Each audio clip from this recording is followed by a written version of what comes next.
Actualité TVCO, édition du 30 octobre.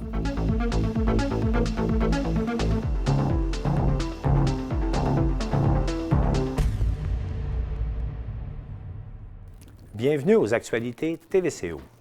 Pour vous cette semaine, bien tout d'abord, le Conseil des maires de la MRC de Charlevoix s'est réuni. Il était entre autres question de la demande de permis de déboisement déposée par le groupe Le Massif pour permettre la construction d'un stationnement à proximité du domaine Alligorie, stationnement qui éventuellement va servir pour les clients du Club Med. Alors, cette demande a été acceptée malgré une forte opposition que l'on a sentie cette semaine. Puis on fait le point là-dessus avec Claudette Simard, la préfète. Dans un deuxième temps, il y a la Chambre de commerce de Charlevoix propose aux entreprises qui sont en recherche de personnel à embaucher des immigrants. Et puis pour ça, il y a un programme qui s'appelle le programme Un emploi en sol québécois.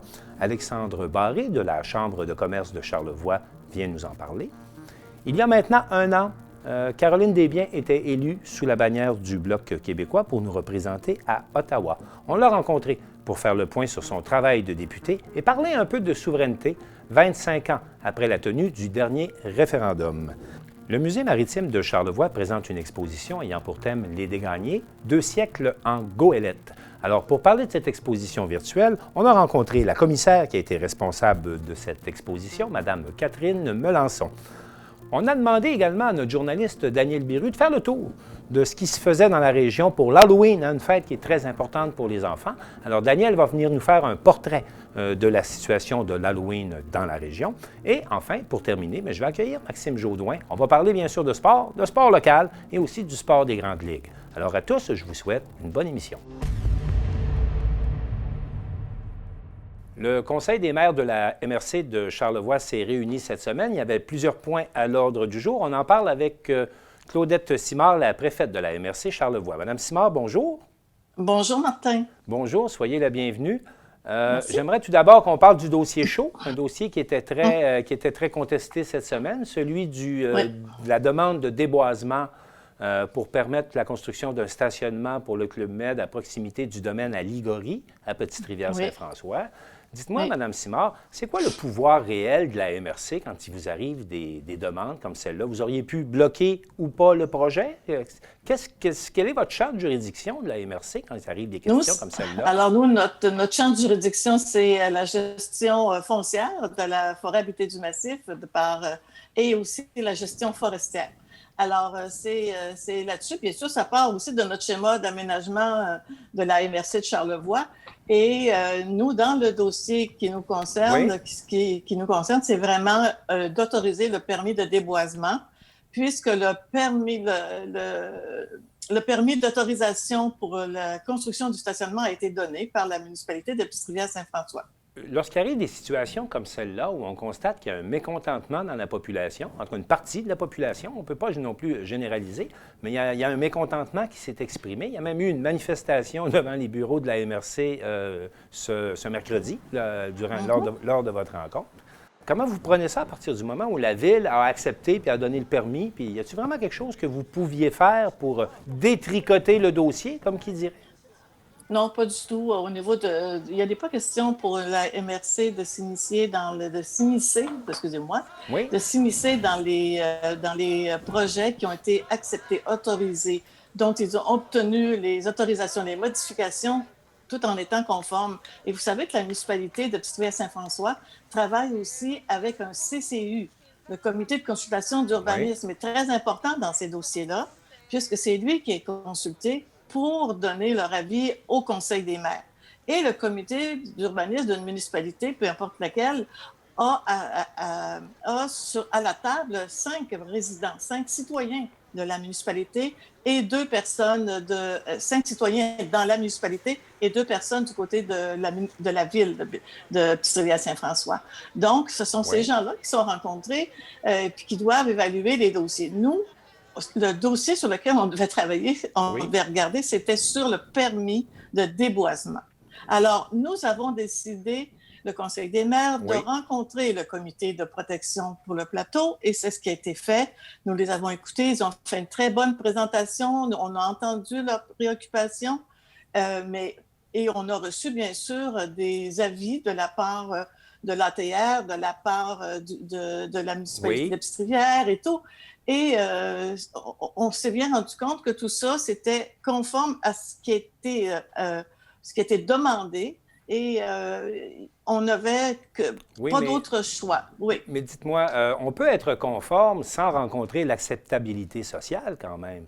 Bien, Je écoutez, comprends que oui, mais vous n'êtes pas en position où vous pouvez juger. Dès le moment où vous me dites que le comité consultatif d'urbanisme est composé de citoyens puis qui ont accepté le projet, ce que je oui. comprends, c'est que vous vous retrouvez avec les mains liées lorsqu'on se retrouve dans des situations où on a senti en tout cas que l'acceptabilité sociale était limitée, en tout cas dans ce projet-là. Mais écoutez, c'est sûr que le regroupement pour la protection du plateau ont fait beaucoup de publicité en lien avec leurs préoccupations, leurs inquiétudes. Ils ont fait un excellent travail. C'est ce qu'on appelle la démocratie. Oui, mais OK? trop tard, Ah, d'après ce que j'entends, parce bien, qu'ils sont écoutez, arrivés devant vous et les décisions étaient déjà prises à la municipalité. bien, c'est vraiment, à mon avis, en amont que. Et ils en ont fait des représentations, semble-t-il. Il y a eu des consultations, il y a eu des rencontres, mais au niveau du promoteur et au niveau de la ville, de la municipalité, nous, là, on n'est pas là. C'est pas nous, c'est pas notre responsabilité à nous. La responsabilité Oui. revient à la municipalité et aux promoteurs à donner une bonne information, une information juste, de communiquer leur projet, de vendre leur projet, d'en faire une acceptabilité sociale. Pour le reste, nous, ce qu'on avait à émettre, c'est le permis. Ça s'arrête Oui. là. C'est fini. Mais maintenant, si on regarde là, pour la suite des choses, là, Oui, on sait que, et c'est compréhensif, lorsqu'on intervient dans une montagne, on creuse des pistes, là, dans le cas présent, on creuse des stationnements, puis on déboise et tout ça. Il y a des conséquences qui sont fortes là, au niveau de l'hydrologie, là, au niveau de comment la oui, montagne réagit à l'eau qui s'y déverse oui, naturellement. oui. On a vu qu'il y a des dégâts, on sait qu'il y a eu des débordements. Est-ce que la MRC a un rôle à jouer là-dedans dans le futur, comment on préserve notre faune? Ou est-ce Oui, qu'encore une fois, les prochains dossiers, bien, ça va passer par la ville de Petite-Rivière et puis non. vous vous contenterez d'approuver là, ou non ce qui vous sera amené par la municipalité? Monsieur Ouellette, nous avons un comité multiressources qui s'occupe de la forêt habitée du Massif, qui est un comité de concertation regroupant une dizaine de personnes avec des professionnels, des ingénieurs forestiers, avec des gens qui sont locataires de baux sur la Oui. montagne. Et tout ça, tout ça, c'est dans le but de protection, d'avoir des meilleures interventions, de vérifier tout ce qui est fait. Et ça, c'est le rôle du comité multiressources. Pour le reste, tout ce qu'il y a d'intervention en lien avec un des projets, Oui. le tout doit être fait selon des règles et selon les normes à respecter. Et ça, puis il y a eu des modifications, tout le monde l'a dit. La montagne de Petite-Rivière, la montagne Oui. du Massif, la Oui. montagne c'est une montagne. L'eau, il en tombe de façon assez exceptionnelle dans le secteur. Oui. De la Et il y neige a des aussi, secteurs. heureusement. Bien, exactement. Alors là, à qui la responsabilité? Je pense qu'il faut s'assurer de part et d'autre, autant de la part de la municipalité, de nos responsabilités quand on parle de Ponceau, puis là, si on parle de nos municipalités, on parle du massif, Oui.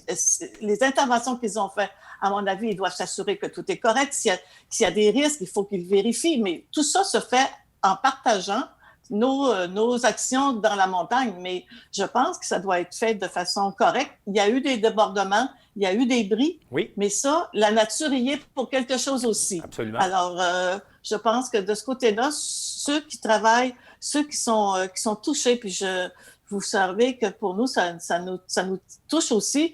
On se dit, bien, de quelle façon ça peut s'améliorer? De quelle façon on peut intervenir? Bien, ça peut se faire, je pense, au niveau de la municipalité avec le promoteur et nous, du côté du comité Oui. multiressources, il y a des choses qui peuvent être faites aussi en collaboration avec ces gens-là. Maintenant, en terminant sur cette question-là, quelle était la position du comité multiressources sur la demande de déboisement pour un stationnement? Écoutez, il y a eu 2 rencontres Oui, concernant, pas seulement pour ce dossier-là, parce qu'ils travaillent sur plein de bien projets là, sûr. en forêt, mais en lien avec ça, lorsqu'ils émettent une recommandation, Oui. elle se doit d'être unanime. Et dans ce dossier-là, il n'y avait pas d'unanimité et tout le monde n'avait pas donné leur avis. OK, de ce OK. à ce point-là. Donc, s'il n'y a pas eu d'unanimité, bien, ça reste que c'est partager les avis et que chacun pouvait, à l'intérieur, chacun des membres du comité multiressources pouvait émettre un avis, faire parvenir un avis à notre ingénieur forestier qui, lui, les remettait au niveau de la MRC. Et c'est ce que nous en avons reçu. Par écrit, nous en avons eu 3 sur 8, 9. Donc, voilà. OK, donc je comprends bien que, à défaut d'unanimité, ce qui est requis de la part du comité multiressources, c'est une décision qui revient au Conseil des maires. Et c'est De toute façon, à ce oui, moment-là là, qu'on a dit, bon, ben si Petite-Rivière nous fait la démonstration qu'il a respecté la procédure, comme ben, MRC, on est un peu mal pris de dire non, ça passe pas. et c'est sûr que puis ça a été unanime de la part du Conseil des maires de cette décision-là. On en a discuté beaucoup. Hein. Je peux vous dire que Ouais. au départ, j'ai déjà dit, quand on avait entendu par visioconférence les gens du plateau, on l'a dit, on était ébranlé par ça, puis on dit, voyons, c'est pas évident, il y a des choses qui peuvent être faites, ça peut s'améliorer. Mais moi, ce que j'aurais à dire Oui. finalement En là-dessus, terminant là-dessus, oui. en terminant là-dessus, je recommande fortement. Je recommande fortement, et je pense que c'est l'avis de l'ensemble du Conseil des maires, qu'il y ait de la part du promoteur, de la municipalité et du comité des rencontres en tout cas, pour tâcher de trouver des façons de diminuer l'impact du déboisement et du stationnement dans le secteur du plateau. Bien, souhaitons-le, Madame Simard. En terminant, on va passer à un département qui est un peu plus intéressant en termes de nouvelles. Le Conseil des maires a également approuvé la mise en place d'une initiative de panier de Noël, marché de Noël, coupon de Noël. Pouvez-vous un peu nous donner le portrait? Est-ce qu'on comprend que c'est une campagne qui va ressembler au Baie-Saint-Paul tatoué sur le cœur? Est-ce que c'est un peu la même chose pour le temps des fêtes? Parlez-nous de ça, s'il vous plaît. Oui, je vais en parler un tout petit peu, sauf que on a comme précipité un peu l'annonce. On en a parlé mercredi, mais en même temps, le regroupement avec la Chambre de commerce, les deux MRC, parce que le plaisir et le bonheur qu'on a cette fois-ci, c'est que c'est l'ensemble de Charlevoix, c'est les deux MRC OK. qui, avec la Chambre de commerce, qui sont regroupés pour travailler à cette campagne-là, vu le succès que ça a donné l'été dernier dans le cadre de la pandémie. Je pense que là aussi, c'est quelque chose, ça va être à peu près le même genre d'événements. Ça va être des bons qui vont être vendus Pour aux soutenir l'achat citoyens local.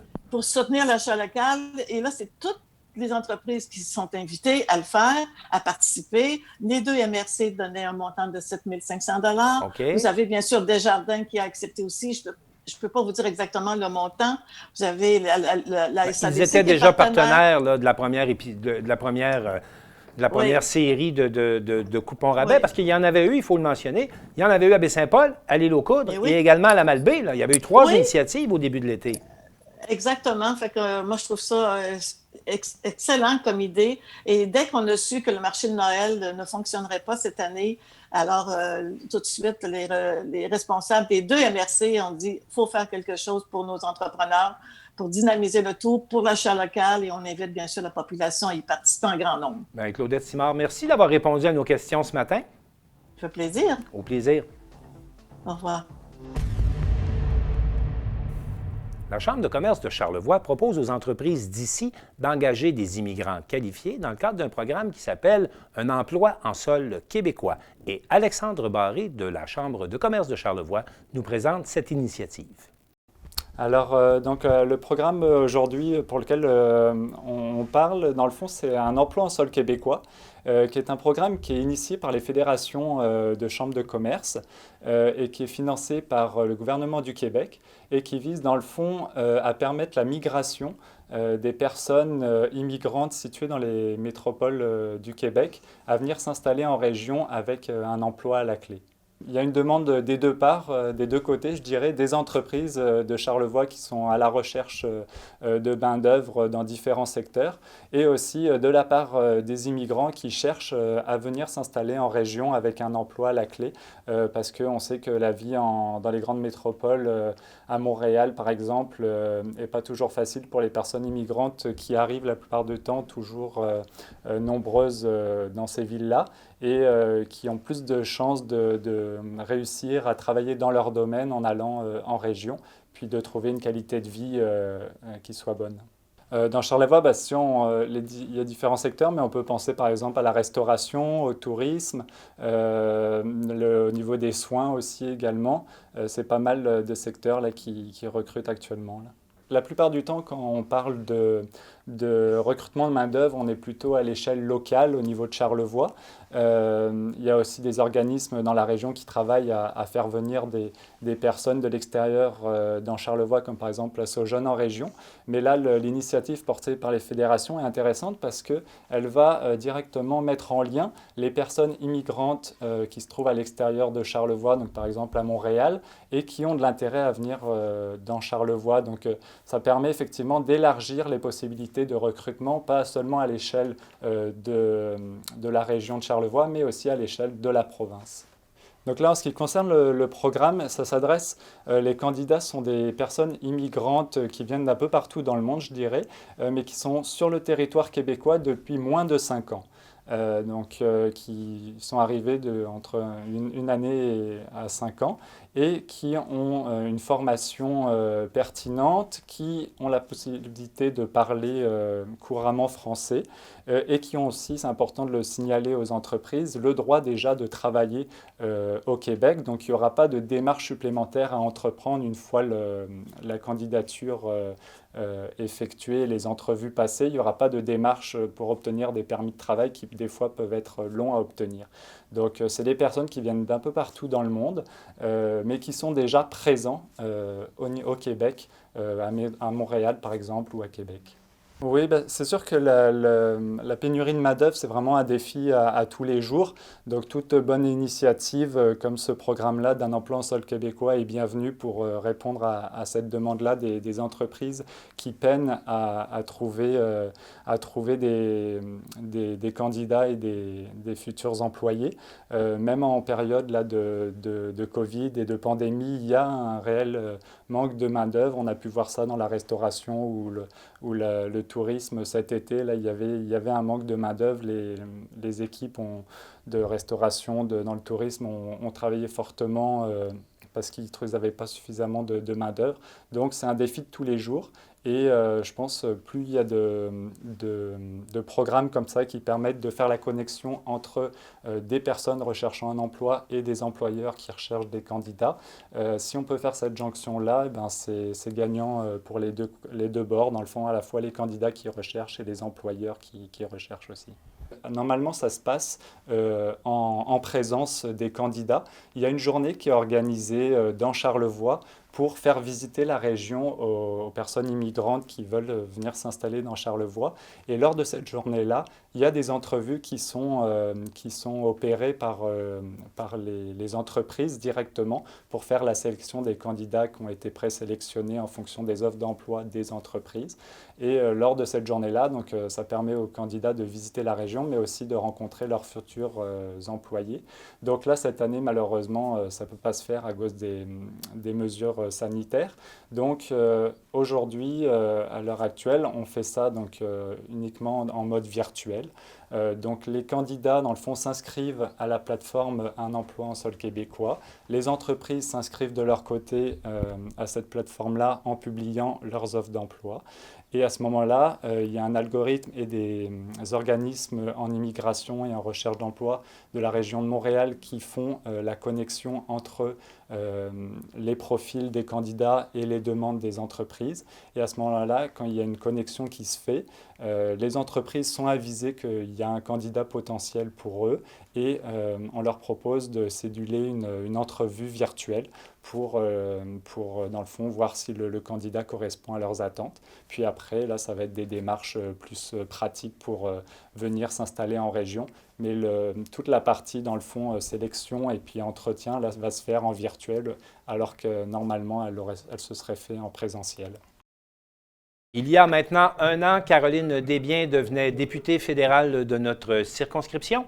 Alors, on l'accueille pour faire un petit bilan et puis pour parler des dossiers d'actualité de ce qui se passe à Ottawa. Caroline Desbiens, bonjour. Bonjour, bonjour. Bonjour à tous et à toutes. Bonjour. Caroline Desbiens, qu'est-ce qui a changé dans votre vie depuis 1 an? Pas mal d'affaires. Pas Oui, mal d'affaires. je vous écoute. Depuis plus qu'un an, en fait, depuis le 25 juillet 2019. Il y a beaucoup de choses qui ont changé, effectivement. Ça, le 25 juillet, c'est quand vous avez décidé de vous lancer. Oui, c'est quand j'ai décidé d'aller voir si je ne pouvais pas aider à ma manière et avec ma signature, si je ne pouvais pas faire avancer les causes de ma région, de mon comté. Voilà. Est-ce que ça change une vie de devenir député? Ça change une vie, ça change un horaire, ça change un agenda qui était déjà rempli, qu'il a fallu ajuster, changer nos priorités, mais ça change en positif dans la mesure où on sent qu'on est utile. C'est là qu'est la paye, en fait. Qu'est-ce que ça représente au quotidien dans un bureau de député que d'aider les gens? Il y a eu les premiers 4 mois de vraie politique, en fait, où on a été sur la colline, où on a été... on a appris le métier également et on est tombé tout de suite dans un grand mouvement de travail avec les blocages qu'il y a eu dans l'Ouest, avec une certaine catégorie d'Autochtones et qui a fait en sorte que ça nous a beaucoup captivés. Il y a eu également l'aluminium où on a vraiment travaillé fort pour faire valoir nos points de vue, qui ont d'ailleurs abouti par quelque chose de très positif pour le Québec, c'est-à-dire qu'on faisait encore payer la note aux Québécois avec l'aluminium dans l'enjeu de l'ACEUM, le nouvel ALENA, en fait. Et après est arrivée la pandémie. Là, c'est une autre affaire. A fallu nous aussi s'adapter et répondre rapidement aux gens parce que les gens sont devenus très angoissés. Les gens voyaient le mois qui allait arriver, les fins de mois qui allaient arriver, plus de revenus. C'est très, très inquiétant pour tout le monde. Alors, on s'est mis au travail 7 jours sur 7, jusqu'à 11 heures le soir. Je vous le dis, des fois, je répondais aux gens jusqu'à 11 heures le soir. Donc, des fois, ça commençait à 6h15 le matin. Donc, on a fait un gros blitz là-dessus. Comment vous vivez ça, cette situation de gouvernement minoritaire? On a l'impression que face à la crise, dans les premiers mois, il y a eu une espèce de cohésion qui s'est créée là, à Ottawa. Il faut aider les citoyens, duquel vous êtes redevable. Mais depuis ce temps, il commence à y avoir des vrais tiraillements là, qui se déroulent à Ottawa. Alors, comment on vit ça, de pouvoir renverser le gouvernement, ou en tout cas d'être en position où on peut émettre des opinions, en tout cas différentes, et puis placer le gouvernement devant des situations difficiles? Comment vous vivez ça? Pour le Bloc, l'objectif du Bloc étant de défendre les intérêts du Québec, les intérêts du Québec passent par la loyauté et la droiture du gouvernement fédéral pour le moment. Tant qu'on ne sera pas suffisamment souverain dans nos pouvoirs de législation et notre liberté à nous, les Québécois, on doit travailler pour faire fonctionner le Parlement. Par contre, ce n'est pas à n'importe quel prix. Et il y a des choses qui atteignent leurs limites à un moment donné. On s'est aperçu rapidement que le gouvernement en place, minoritaire, se comportait davantage comme un gouvernement majoritaire, avec une certaine opulence. Et à partir du moment où le Québec est perdant dans cet exercice-là, c'est notre devoir de le dire et de réagir. Donc, nous, on était prêts à aller en élection, on est encore prêts à le faire n'importe quand parce qu'on trouve que le gouvernement abuse abuse sur le plan éthique de façon, c'est presque du jamais vu. Donc, et c'est We Charity, puis tout de suite après, c'est les investissements chez son ancien ami libéral. Il crée une compagnie en 6 jours avec 2 personnes administrateurs de la compagnie, puis il leur verse des centaines de millions de dollars. C'est incroyable. Donc là, à partir de là, ça n'a comme plus de sens parce que c'est notre argent, c'est l'argent des contribuables du Québec. Madame Desbiens, comment on en vient qu'à porter le rôle de chien de garde? Comment vous êtes sentie avec ça dans le courant de la dernière année? La dernière année, en fait, on comprend rapidement le rôle que le Bloc a joué au fédéral. Et pour ceux qui en doutaient, il me semble évident que personne qui doute de ça aujourd'hui, cette année-là a prouvé que le Bloc avait un rôle immense à jouer pour le Québec. On a évidemment été vigilants en ce qui a trait à l'aluminium. On l'est tout autant pour la gestion de l'offre. Et on a défendu le Québec à haut et fort et on a déclaré les choses qui n'allaient pas. Et le gouvernement n'a pas eu le choix de réagir. Et ça, pour nous, c'est un gain concret que le Bloc a encore une fois prouvé son utilité à Ottawa. Maintenant, il faut faire fonctionner ce Parlement-là. On a été élus par les gens démocratiquement du Québec pour faire fonctionner le Parlement. on n'a jamais passé à côté de ça, mais il vient un temps où quand le gouvernement qui agit en ce moment comme un gouvernement majoritaire de façon à la fois condescendante parfois et qui commet des gestes sur le plan éthique qui sont inacceptables, bien, ça a une limite. Et on est là aussi pour ça. Il y a comme un compte à rebours qui est commencé pour ce gouvernement minoritaire. Alors, pensez-vous que vous allez vous rendre à une deuxième année comme députée, Madame Desbiens, avant de devoir vous présenter à nouveau devant l'électorat? Avez-vous une prédiction là-dessus? Je ne sais pas si on va se rendre à... Ben, on va avoir certainement un budget, si ce n'est pas, en tout cas, un budget, juste un certain rapport budgétaire qui sera imminent en début d'année.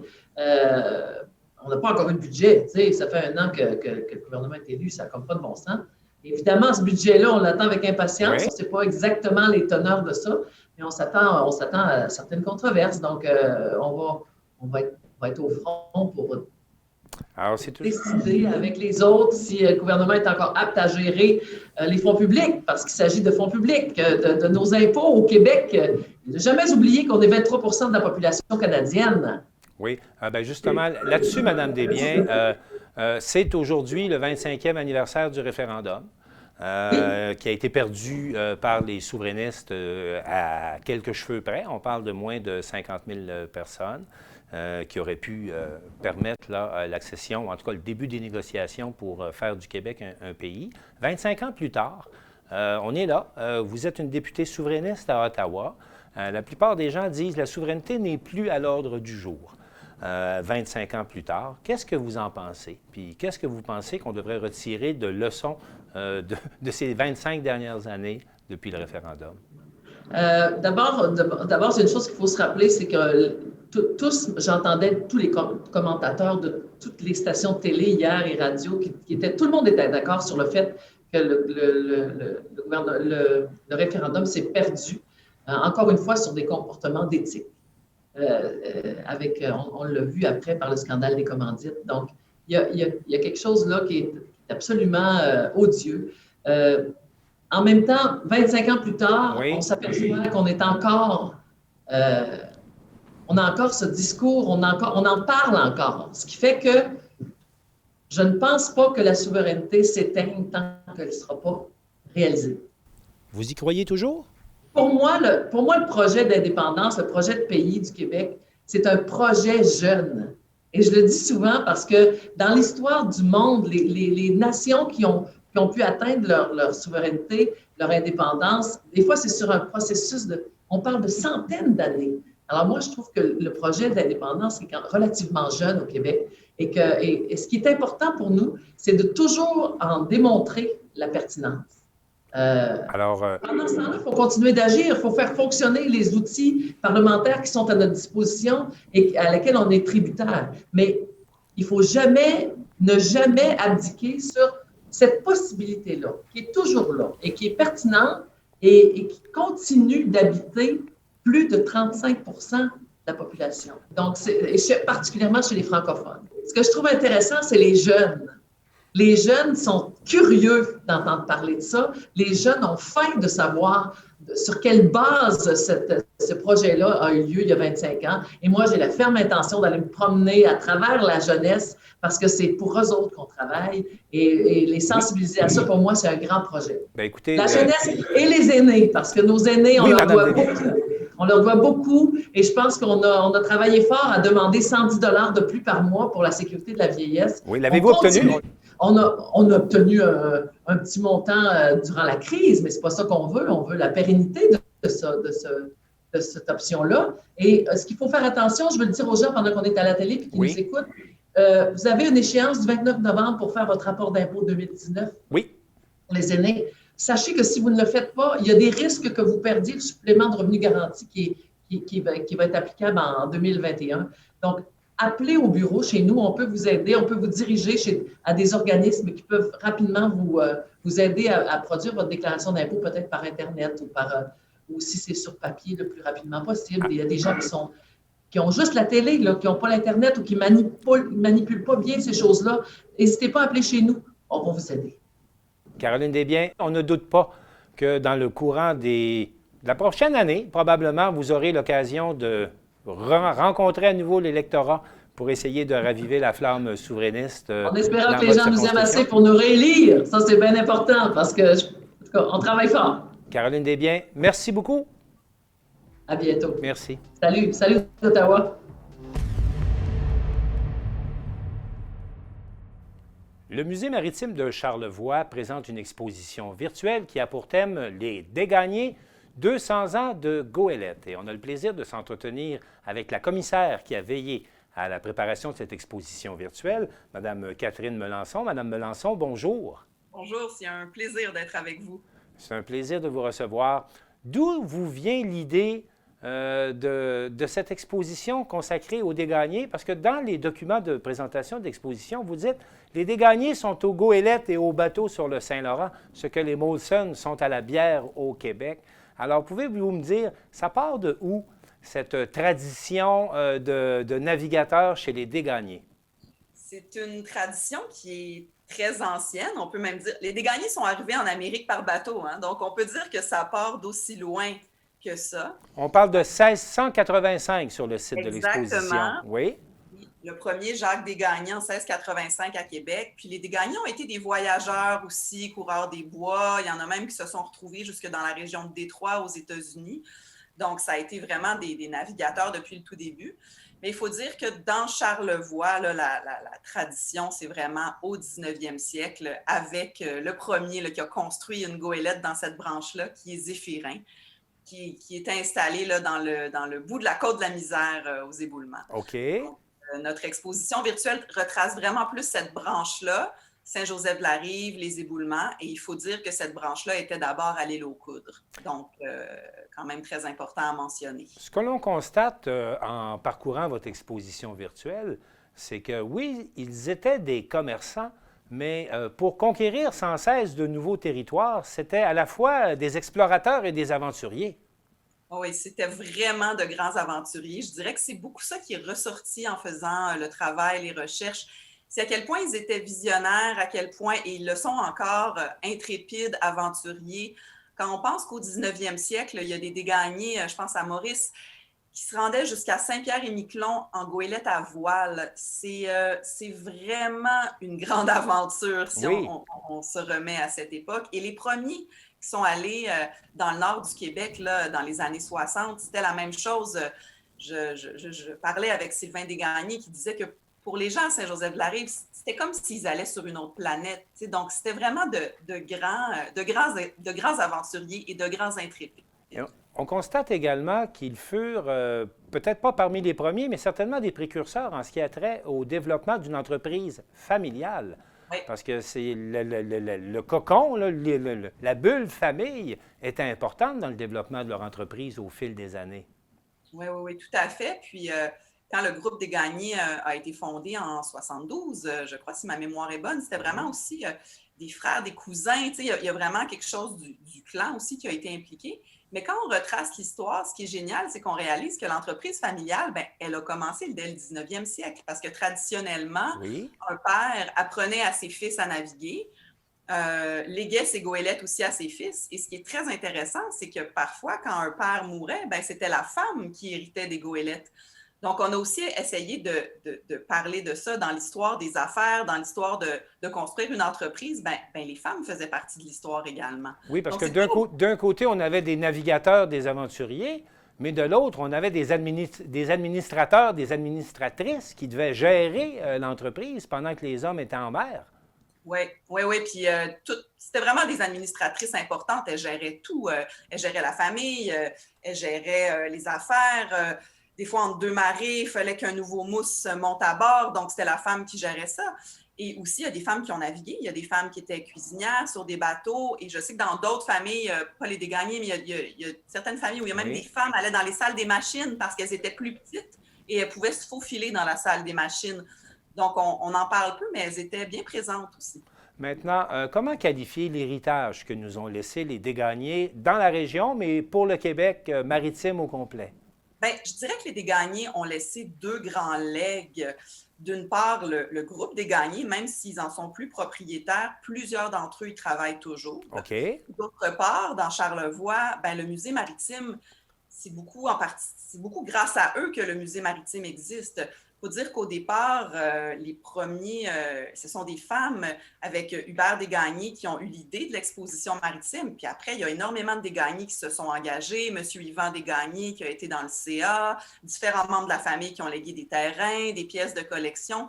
Donc, c'est vraiment un legs qui est double, je dirais. Donc, un legs au niveau des affaires sur le fleuve, et la compagnie est toujours québécoise, et un legs au niveau du musée maritime, qui ça est vraiment un legs patrimonial, une richesse indéniable pour la région. C'est également tout un hasard qu'il y a 3 ans, lorsque vous avez commencé à penser à cette exposition, tout de suite, vous avez pris l'avenue d'en faire une exposition virtuelle, ce qui s'avère très pertinent en ces temps de pandémie. Hein? Là-dessus, je dirais, vous avez presque été chanceux. Ça fait drôle de le dire comme ça, mais... Ben oui, le hasard fait bien les choses. C'est que alors qu'on doit fermer le musée, bien sûr, ben on le ferme toujours au mois d'octobre, mais on l'a fermé un peu prématurément parce que la zone rouge, ben au moins, ce qui est génial pour nous, c'est qu'on peut donner du contenu à tout plein de gens par l'exposition virtuelle. Puis on reçoit des échos, on sent que l'exposition est lue, elle est vue, puis par des gens qui peut-être ne se seraient pas intéressés au musée, qui ne connaîtraient pas le musée, mais par la magie de l'Internet, des gens de partout au pays peuvent s'intéresser à nos navigateurs de Charlevoix. Puis ça, c'est vraiment une victoire, puis un grand velours chaud. Alors, pour tous ceux qui désirent s'informer ou en tout cas parcourir votre exposition qui s'intitule, je le rappelle, Les Desgagnés, 2 siècles en goélette, on se rend à quelle adresse? Je suppose que c'est au Musée maritime de Charlevoix à partir de ce site? Oui, il y a un lien exactement. Il y a un lien sur le site web du Musée maritime de Charlevoix, mais il faut dire que le musée a été fait grâce au concours du Musée virtuel du Canada. OK. Et puis sur le site du Musée virtuel du Canada aussi, on peut voir l'exposition. Et à partir de lundi prochain, l'expo va être en vedette sur la page d'accueil. Donc, nous ferons la vedette nationale. Oui, en terminant, Mme Melançon, dans la préparation de cette exposition, vous avez fait la recherche et tout ça à titre de commissaire. Qu'est-ce que vous avez appris? Qu'est-ce qui vous a le plus surpris dans les apprentissages que vous avez faits pendant la préparation de cette exposition? C'est une excellente question. Je pourrais vous en parler pendant des heures. J'ai appris énormément de choses. Bien, c'est sûr que tout ce qui est l'apport des femmes, comme c'est un pan méconnu, ça, c'est toujours extraordinaire de découvrir. Je dirais aussi tout ce qui est le niveau de témérité que les Desgagnés avaient, là, le fait d'aller naviguer si loin en des temps si anciens. Et ils naviguaient presque à longueur d'année. Là. On cessait pour l'hiver, mais à ce moment-ci, en octobre, on naviguait encore chez les Desgagnés. C'est ça, jusqu'au mois de novembre à peu près, puis des fois, ça pouvait se prolonger, mais c'est ça. Là, on entrait vraiment dans une période de tempête et plus dangereuse à ce temps-ci de l'année. Puis je dirais aussi, bien, vraiment, j'ai développé un immense respect que j'avais, mais que j'ai encore approfondi pour le travail bien fait, pour le travail acharné de ces marins-là, de ces femmes-là qui restaient à la maison. Comme une espèce de grande émotion puis de grand respect envers ces gens-là. Bien, Catherine Melançon, merci beaucoup. Et puis, on invite tout le monde à aller en ligne visiter votre exposition et au plaisir de vous recevoir à nouveau. Merci beaucoup. Merci.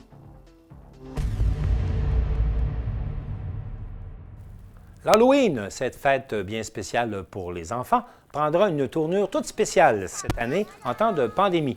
Daniel Biru, qu'est-ce qui se passe pour l'Halloween dans Charlevoix? Bien justement, donc, comme on le sait, le gouvernement provincial de François Legault a autorisé les familles à passer l'Halloween le 31 octobre au soir. Alors, qu'est-ce que ça signifie pour nous dans la région? Il va y avoir différentes activités reliées à l'Halloween dans Baie-Saint-Paul, à Saint-Urbain et du côté de Saint-Hilarion aussi. Oui. À Baie-Saint-Paul, nommément, il va y avoir une activité près du carrefour culturel Paul-Ménéric. OK. L'organisatrice de l'événement, Mme Véronique Tremblay, nous explique davantage des détails à ce sujet-là.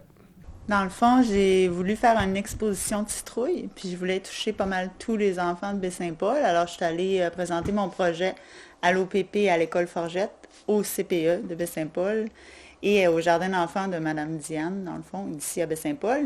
Puis, ils ont tous accepté mon projet. Alors, on a fait une exposition. Tous les enfants ont décoré une citrouille. Tout était fourni par les citrouilles ont été payées par le Club Optimis Ils sont venus avec les jardins du centre, ils sont venus porter les citrouilles. On a tout lavé les citrouilles.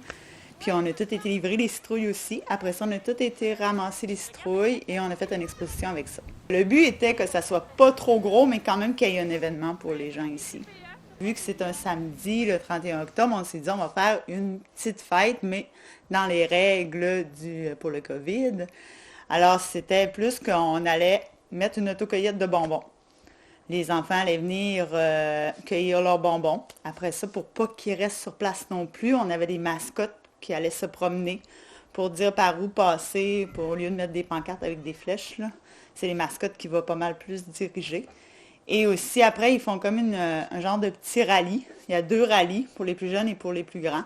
Ils vont se promener à chercher 10 chauves-souris dans le même coin, dans le fond, où l'église, là, pour pas qu'ils restent sur place, là. C'était juste un petit ramasse de bonbons, puis bye-bye, c'est tout après, là. C'était juste pour venir voir aussi l'exposition de citrouilles en même temps. Puis à Louis La Liberté aussi, qui pourrait prendre des photos sur réservation, bien sûr. C'est de 10h à 18h. C'est vraiment où, en face de l'école Forgette aussi, là, c'est où il y a l'exposition citrouille. Il va y avoir des cordes à linge partout avec des bonbons, d'accrochés, épinglés dans le fond. Avec là aussi l'affiche pour le rallye. Daniel Biru, qu'est-ce qui se passe dans les autres municipalités? Aussi, Martin, du côté de Saint-Urbain, la Maison des jeunes de la ville a placé différentes citrouilles devant l'hôtel de ville. OK. Et elle invite maintenant les jeunes et la population de la communauté à voter pour la meilleure citrouille qui a été faite par les jeunes et qui a été mise devant l'hôtel de ville là-bas. Et ceux qui veulent voter doivent procéder comment pour voter pour les citrouilles à Saint-Urbain? Le vote, en fait, est sur la page Facebook. OK. À vrai dire, on peut voir les différentes images des citrouilles de la ville sur la page. Et les gens, justement, sont invités à voter pour la meilleure citrouille sur la page Facebook. Ouais. Et qu'est-ce qu'il y a d'autre comme activité dans la région?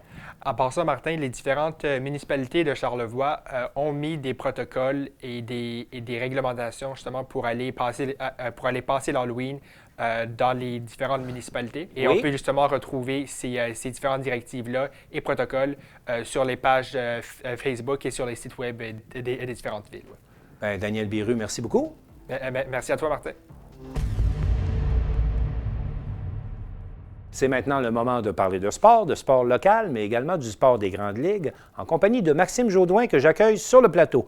Maxime Jodoin, bonjour. Martin, bien le bonjour. Alors, il y a un autre tournoi de hockey qui a été cancellé. Oui, donc le terme annulation, on n'aime pas l'entendre, mais parfois, on n'a pas le choix. Ouais. Donc oui, tournoi de hockey novice de Baie-Saint-Paul qui a été cancellé pour 2020. Ça devait se passer du 4 au 6 décembre, donc dans plus ou moins un mois. OK. Donc lui, malheureusement, a subi le fameux coup près, comme on aime le dire. Mais bon, comme j'aime ça avoir un peu de positif dans tout ce qu'on cancelle. Parce que c'est important. Allez-y avec votre positif, Oui, M. ben là, Jodoin. on veut juste mentionner que le tournoi Atome, lui, est encore prévu du 21 au 24 janvier. OK. Et par la suite, Bantam, Midget et Junior du 12 au 21 février. Donc là, on parle de 2 tournois qui sont prévus après les fêtes. Et présentement, on évalue encore si c'est possible de le faire, tout dépendamment comment ce que d'ici aux fêtes, ça va se passer. Bon, on croise nos doigts pour ces 2 tournois. On l'espère beaucoup. Mais malheureusement, on doit également annoncer que la saison de hockey senior, une saison de hockey, on dit le hockey senior Lac-aux-Fleuves, qui est annulé. Exactement. Donc, Lac-aux-Fleuves, là, on a cancellé en fait pratiquement toute la saison complète. Excusez-moi, M. Jodoin, mais Lac-aux-Fleuves,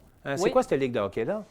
Lac-aux-Fleuves, en fait, c'est une ligue, c'est plus au nord de Charlevoix. Là. C'est plus ils appellent ça Lac-aux-Fleuves parce que c'est un peu sur le bord du fleuve. Oui. Donc, c'est là que le nom s'est fait. Là, c'est avec, on parle là-dedans parce qu'il y avait Charlevoix, il y avait Wendac, il y avait Saguenay-Lac-Saint-Jean. Il y a comme 3 équipes, ce que j'appelle un peu côté du fleuve, là, qui sont intégrées là-dedans. Donc, c'est pour ça qu'on a appelé ça Lac-aux-Fleuves, parce qu'ils viennent du côté du fleuve. Mais malheureusement, leur saison, à leur tour, est annulée. Oui, donc c'est annulé en fait pour toute l'année. Puis là, ben, c'est ce que le commissaire Mathieu Caron, lui, il avait évalué soit on met ça après les fêtes ou on cancelle au complet. Et là, ben, comme on disait, avec Charlevoix et Wendake en zone rouge et le Saguenay-Lac-Saint-Jean qui pourrait basculer dans les prochains jours ou les prochaines semaines. Ou qui n'est pas trop intéressé à rencontrer des hockeyeurs rouges quand on est jaune. Oui, exactement. Donc, le mélange de couleurs ici ne se fait pas. Donc, non, là, malheureusement, non. c'est pour ça que là, on a décidé de juste canceller. Mais bon, tu sais, j'aime le dire, on ne cancelle pas tout à vie. Hein? On cancelle ça temporairement et on espère pouvoir revenir là, dans les prochains temps ou l'année prochaine avec un tournoi de hockey. Mais bon, ce n'est seulement que temporaire, il ne faut pas l'oublier. OK. Par ailleurs, on retourne dans les grandes ligues. Oui. Parce qu'il y a une saison qui vient de se terminer. La Série mondiale de baseball est maintenant terminée. Oui. Les Dodgers sont gagnants. Oui, malheureusement, j'ai perdu 5 là-dessus avec mon père. Félicitations, papa, pour ta victoire. Ouais, c'est ça. Vous aviez parié sur les Rays? Oui, j'avais pris les Rays. On avait fait un petit jeu. Donc, oui, les Dodgers qui sont champions avec une victoire mardi de 3-1 face aux Rays de Tampa Bay. Mais les Dodgers, là, on parle d'une première victoire en 32 ans, donc depuis 1988, qu'ils n'avaient pas remporté un championnat. Et au cumulatif, c'était un 7e championnat pour eux, à l'équipe. Okay. Mais quand même, 32 ans sans gagner de championnat, on était dû. On a beaucoup parlé du joueur qui a été déclaré positif à la COVID en 7e manche. Oui. Et qui est revenu célébrer avec ses coéquipiers lorsqu'ils ont remporté le titre. Oui. Qu'est-ce que vous pensez de ça, Maxime Jodoin? Bien là, on parle de Justin Turner qui, lui, a été testé positif en plein match. C'est-à-dire qu'en 6e manche, on l'a retiré de la rencontre à cause qu'on avait eu le résultat du test. OK. Et par la suite, oui, il est retourné avec son équipe sur le terrain avec son masque pour célébrer les séries. Bon, logiquement, on n'aurait pas dû faire ça parce que c'est un petit peu contre l'éthique et la sécurité de la réglementation. Devant des millions de partisans qui écoutaient le baseball, Exactement. Mais là, bon, on s'est dit d'un côté, il y en a qui étaient contre ça, mais d'un côté, on s'est dit, gars, son équipe vient de gagner les séries mondiales. À un moment donné, là, c'est comme si, dans ce côté-là, il y en a qui prônaient, disons, le plaisir plus que le virus. Et vous, M. Jodoin, vous vous positionnez où là-dessus? Bien, écoutez, c'est sûr que d'un côté, bon, c'est difficile de ne pas célébrer quand ton équipe a remporté les séries mondiales. Ça, c'est un fait. Mais bon, côté sécurité, on aurait peut-être dû, oui, le retirer par mesure de prévention. Peut-être, bon, l'isoler ou je sais pas loin du banc ou quoi que ce soit. Là. Mais bon, j'avoue que de le renvoyer sur le terrain, honnêtement, ce n'était peut-être pas la meilleure idée sécuritaire. Mais tu sais, d'un côté, on comprend l'émotion de la série mondiale, mais bon, sécuritairement, en effet, on n'aurait pas dû le retourner sur le terrain. Ça, c'est officiel. Parlons maintenant de la Ligue nationale de hockey, puisque c'est notre sport national. Effectivement. On commence à parler d'un début de saison. Hein? Il semblerait on fait des efforts pour être capable de repartir la saison. Oui, donc là, on avait 3 dates. On a commencé avec le 1er décembre, avec Gabriel Bettman. Après ça, on a parlé du 1er janvier. Après ça, on a parlé du 1er février. Donc là, c'est comme, tu sais, on essaie d'y aller. Mais là, par contre, bon, avec les frontières fermées, avec les cas qui augmentent, le 1er décembre commence à être très, très il faudrait que les camps d'entraînement commencent dans 2 semaines. Oui, il faudrait que les... Puis là, en plus, on sait que Montréal se sont vus refuser le complexe Belle de Brossard pour y ouvrir. Donc là, honnêtement, la santé publique a décidé que non, on n'ouvre pas. Donc, Bettman planche 1er janvier pour commencer l'année. Les chroniqueurs sur nos réseaux, eux, s'entendent que ça serait plus crédible de prendre le 1er février, le temps qu'on reparte la chaîne comme c'en est. Mais bon, on vise encore le 1er janvier. Bettman vise encore cette date-là. Les chroniqueurs, eux, pensent que janvier, c'est un peu trop court. 1er février. Mais bon, en tout cas, d'ici le mois de mars, on devrait recommencer. Mais est-ce qu'on parle encore d'une saison de 80 matchs en partant au mois de janvier comme ça? Parce que d'ordinaire, le hockey, c'est commencé là, à ce moment-ci de l'année. Là-dessus, ce qu'on a parlé, c'est qu'on aimerait ça peut-être faire 48 matchs. Donc, globalement, une moitié de saison pour ne pas trop s'entasser, pour non plus pas être pris pour jouer 5 parties en a pu finir, c'est ça. Évidemment. Là, par contre, on commence la possibilité pour les équipes canadiennes de faire une division parce que les frontières sont fermées. Et là, c'est Montréal, c'est Vancouver, c'est Calgary, c'est Edmonton, c'est Toronto, Winnipeg et ainsi de suite. Donc, on parlerait de créer une division spécialement pour eux, à cause des frontières, pour qu'ils puissent jouer un nombre de matchs. Là, donc, on pourrait faire, par exemple, une division canadienne, une division dans l'Ouest, puis une division dans l'Est aux États-Unis. On aurait 3 divisions. Oui, exactement. On aurait 3 divisions là-dessus de le faire comme ça. Et là, moi, j'ai hâte de voir parce qu'également, on parle de peut-être ramener du monde dans les estrades parce qu'on a eu des séries à huis clos. Mais par contre, une équipe, honnêtement, ne peut pas uniquement vivre de huis clos. Là. Ça prend des revenus au guichet. Pour le hockey, parce qu'on sait que les revenus au guichet sont importants. Exactement, parce que là, il faut payer les salaires des joueurs. C'est tout ça qui rentre en ligne de compte. Donc, en tout cas, là, je parle pour Montréal. Là, Montréal, on a commencé parce qu'on sait qu'à Montréal, on peut rentrer précisément 21 273 personnes dans le stade. Donc là, présentement, on parlerait peut-être de commencer à en accueillir 4 000 personnes et peut-être augmenter graduellement si la crise le permet. Mais à un moment donné, il faut avoir du monde dans les estrades parce qu'il faut rentabiliser les revenus. Et c'est pas vrai qu'on peut faire une saison de hockey au complet sans revenus, ça c'est impossible. Mais on va voir qu'est-ce que ça va donner au niveau de la COVID, mais ce qu'on comprend, c'est que sauf avis contraire, on prépare une saison de hockey pour le début de l'année. Ah, ça, c'est officiel. Il y aura du hockey cette année. Oui, mais écoutez, présentement, il n'y a rien qui indique que ça va être cancellé à tout moment. Il n'y a rien qui indique qu'on laisse faire. Puis présentement, là, Bettman, on veut du hockey, Les joueurs veulent avoir du hockey parce qu'on a besoin, c'est leur métier, hein? C'est leur métier, ces joueurs-là. Et c'est la même chose du côté de la Ligue américaine de hockey, d'après ce qu'on comprend bien, oui. qui, elle aussi, veut reprendre ses activités. Oui, alors eux, on parle du 5 février 2021, donc un peu plus tard que la Ligue ordinaire. Mais oui, là, on parle, là, évidemment, encore là, on voulait commencer le 4 décembre, mais ça commence à être beaucoup trop tôt, c'est pratiquement impossible. Donc oui, donc la Ligue américaine, là, le 5 février, c'est la date qui a été projetée dans le meilleur des mondes. Alors, Maxime Jodoin, merci beaucoup pour cette tournée des actualités des sports. On continue à suivre ça en votre compagnie. Certes, c'est un plaisir de se renseigner sur ce qui est le positivisme qui Le sport national. Le sport national. Le sport national, voilà. parler de sport. Et voilà. Maxime Jodoin, merci beaucoup. Ça fait plaisir. Alors, c'est tout pour cette semaine. On espère que ça vous a plu et on vous dit à la prochaine.